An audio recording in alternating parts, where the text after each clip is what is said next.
ito ang dinner namin. Yan. Beef. Yan ang aking linuto. Simple lang ang ano namin ngayon, ang dinner. Tapos, sagawa ako ng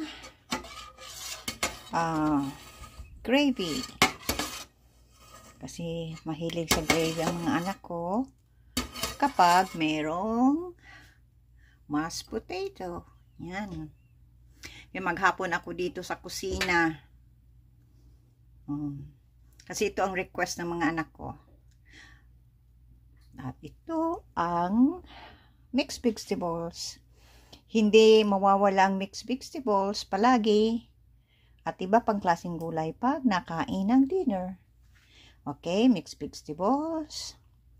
Yan ang paborito nila. Ang sarap niyan. Ako ang nagluto niyan. Mashed potato. Yan, sarap. Simple lang luto ko, pero masarap.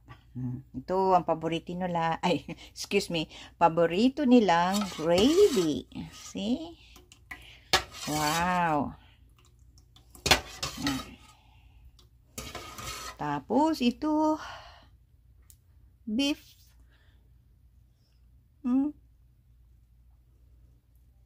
Yan. Masarap yan. Yan ang aking simpleng luto ngayon. Kaya pagod talaga ako. Kasi maghapon ako dito sa kusina. Hindi naman ito basta-basta lang lulutuin. Dapat lulutuin mong maigi para maging malambot ang karne. Yan. Kain guys. Masaya naman mga anak ko kasi makakakain sila ng luto ko.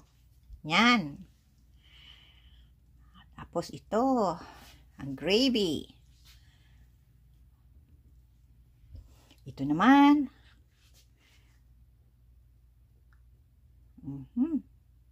Salap. At ito.